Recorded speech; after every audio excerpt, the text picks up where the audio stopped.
Media के मेरे मित्रों, आप भी सोच रहे होंगे कि आज आपको क्यों हम लोगों ने प्रेस कॉन्फ्रेंस बुलाया है। पिछले दिनों हमने एक प्रेस कॉन्फ्रेंस किया था 4 तारीख को, चुनाव के ठीक पहले, और मैंने 1 नवंबर में जो मेरे साथ दुर्व्यवहार हुआ था उसकी चर्चा मैंने की थी। 6 नवंबर को चुनाव के दिन बीजेपी के गुंडे कर लीजिए या विधायक जी के गुंडे कर लीजिए, उन्होंने फिर मेरे साथ शिवाजी नगर में बूथ नंबर 214-215 के पास बदतमीजी करने का प्रयास किया। उस बदतमीजी के कारण हमने एक थाने में एफआईआर दर्ज किया। थानेदार ने, जिसको एसपी के कहने से जब हंगामा हो रहा था वहां शिवाजी नगर में अमरनाथ गामी के घर के आसपास, घर के सामने, तो बुलाया था। तो प्राथमिकी दर्ज करने, एफआईआर दर्ज करने के 2 तरीके होते हैं। एक तरीका है, यदि थाना का अफसर घटनास्थल पहुंचता है, तो जिसके साथ घटना घटती है उसके फर्द बयान के आधार पर एफआईआर थाने में दर्ज किया जाता है। दूसरा है, व्यक्ति सीधा थाना पहुंचता है और थाने पे लिखित में आवेदन देता है, जिस पर एफआईआर होता है। तो मेरे साथ जब दुर्व्यवहार की बात हुई और मैंने एसपी को फोन किया, एसपी ने थानेदार को भेजा, मैं थानेदार को एक अभियुक्त को पकड़ के भी दिया, उसे भगा दिया, उसे पकड़ा नहीं और कहा एफआईआर करना होगा तो आपको थाने पे जाके करना पड़ेगा। थानेदार की ये गुंडागर्दी जब मेरे साथ है, आम जनता के साथ क्या व्यवहार होता होगा, उसकी बात को सोच के मुझे खराब लग रहा है। उसके ऊपर भी खराब ये लग रहा है। जब इसकी सूचना मैंने थानेदार के दुर्व्यवहार की, प्राथमिक दर्ज नहीं करने की, डीएम को दिया, एसपी को दिया, ऑब्जर्वर को दिया, चुनाव को दिया, आज 4 दिन हो चुका है, अभी तक कोई कार्रवाई इन लोगों में से किसी ने नहीं किया है। कल मुझे बहुत तकलीफ हुआ, तो कल मैंने एसपी को फिर से फोन किया। उसने कहा मैंने जांच दे दिया है यातायात के डीएसपी साहब को। प्रकाश कुमार यातायात के डीएसपी है, जिनको इन्होंने थाना प्रभारी के बिल्कुल खुला जो उन्होंने अपने कर्तव्यहीनता का परिचय दिया। प्राथमिकी नहीं लेना सबसे बड़ा गुनाह है थाना प्रभारी का। उसके लिए अब जांच क्या जरूरत है? नहीं लिया, हम वो थाना में 4 घंटा बैठना पड़ा, तब मैंने प्राथमिकी दर्ज कराई। ये तो साबित है। इसमें एसपी को जांच क्या करानी, सीधा थाना प्रभारी का निलंबन होना चाहिए था। ये है वर्तमान सरकार की व्यवस्था, केवल टालना। तो मैंने कहा प्रकाश कुमार को मैंने फोन किया, भाई आप जांच पदाधिकारी, मेरा बयान तो लोगे ना, अभी तो मेरा बयान नहीं लियो तो जांच क्या कर रहे हो? तो वो कल आए शाम में इसी जगह 4 बजे आए और कल मेरा बयान लिया। मैंने उन्हें कहा कि आप बयान मेरा ले रहे हैं, गवाहों को बुला दिया था, गवाहों का भी बयान लिया। बोले आप जाके ही जल्दी रिपोर्ट दीजिए, ताकि आप एसपी साहब आपके रिपोर्ट के इंतजार में है, कार्रवाई करेंगे। दुर्भाग्य है कि डीएसपी ट्रैफिक प्रकाश कुमार जी ने अभी तक अपना जांच रिपोर्ट समर्पित नहीं किया। यह कहा जाता है प्रशासन में शिथिलता, निष्क्रियता, निकम्मापनी, और कोई पूछने वाला नहीं। तो इसके बाद हमने कल चुनाव आयोग को, मुख्य चुनाव आयोग दिल्ली और चुनाव सीईओ बिहार पटना को एक लिख के दिया, जिसमें मैंने आरोप लगाया है कि थानेदार को बचाने में डीएम भी लगे हुए हैं, एसपी भी लगे हुए हैं, ऑब्जर्वर भी लगे हुए हैं, आरओ भी लगे हुए हैं।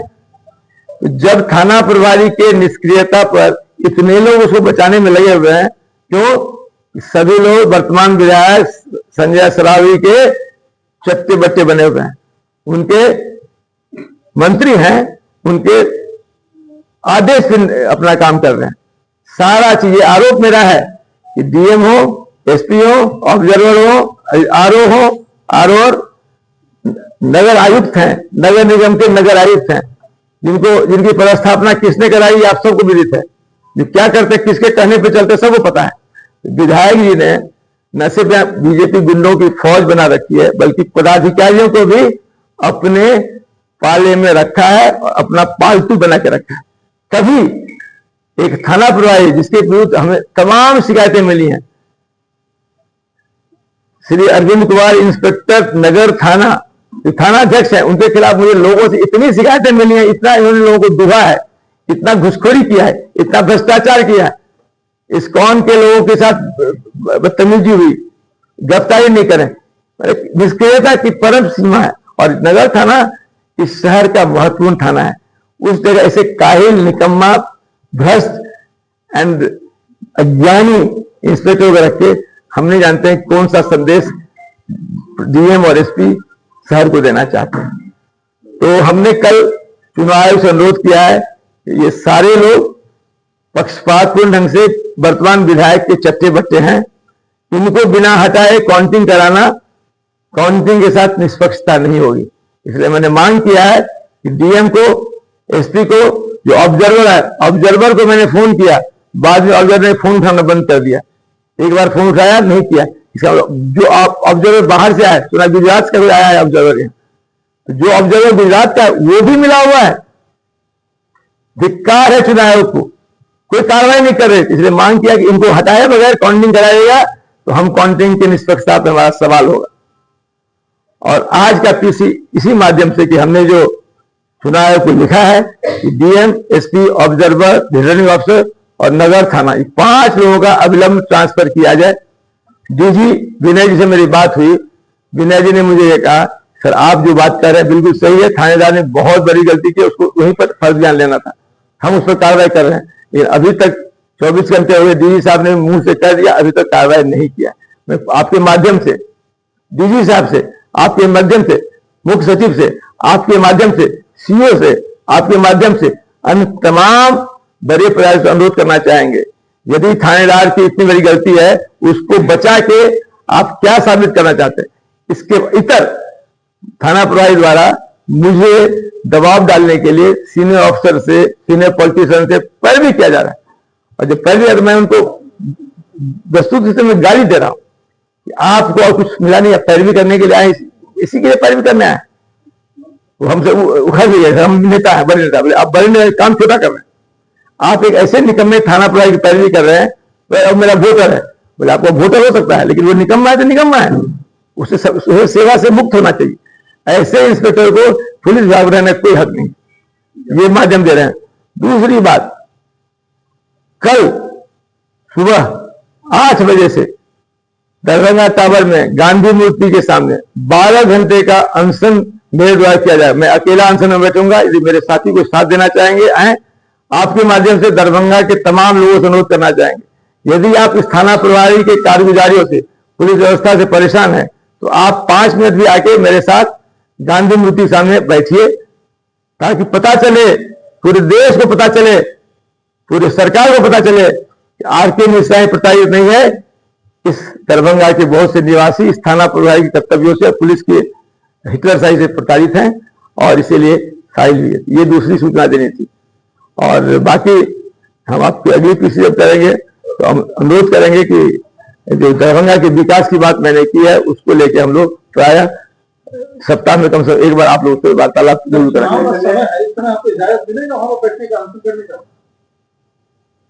सच कहना यदि बगावत है, समझो हम भी बागी हैं। मैं जाऊंगा, गांधी जी के मूर्ति में अकेला बैठना ये गुनाह है क्या? अकेला बैठना गुनाह है क्या? हाँ, मैं घोषणा कर रहा हूं ना, मैं अकेला जाके यदि गांधी जी के प्रतिमा के नीचे बैठूंगा, ये गुनाह है, ये अपराध है।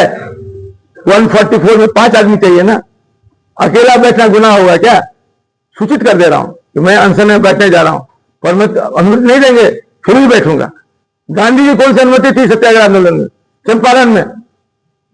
तो गांधी जी 17 में कर सकते, 1917 में कर सकते, 2023 2025 में आरके मिश्रा क्यों नहीं कर सकते? अकेला जाऊंगा। आह्वान नहीं करे दरभंगा वासियों से? हाँ, यदि आह्वान करें, इसलिए आह्वान कर रहे हैं कि जो प्रताड़ित होंगे 2 मिनट आगे बैठ चले जाएंगे। यदि मान लीजिए कोई प्रताड़ित नहीं, कोई नहीं आएगा। सर, अपने रिटर्निंग ऑफिसर समेत तमाम ऑफिसरों को कटघरे में खड़ा कर दिया, तो उस नेता का नाम क्यों नहीं लेते हैं जो जिसने आपको पैरवी करके धमकाया, कह रहे हैं, मनाने की कोशिश की? नहीं, वो तो देखिए, सबका नाम सब जगह लेना उचित नहीं है। यदि नाम ले लेंगे तो हमको तो आज अच्छी खासी झंझट उनके हो गई। तो उन्होंने कहा कि मैं बड़ा नेता हूं, मैं लालू यादव को नहीं समझता हूं, तो आपको क्या समझाऊंगा? लेकिन तो पैरवी तो मुझे ही आप कर रहे होंगे।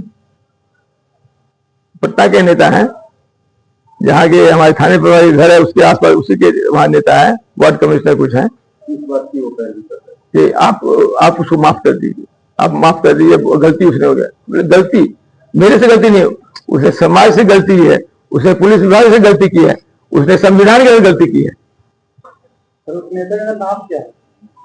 किस नेता का? अब इतनी चीज बता दी, इतना इशारा में कर दिया, अब नाम लेके नाम में क्या रखा है भाई? जो नेता जी समझ गए होंगे, अब वो प्रतिपल नहीं करेंगे।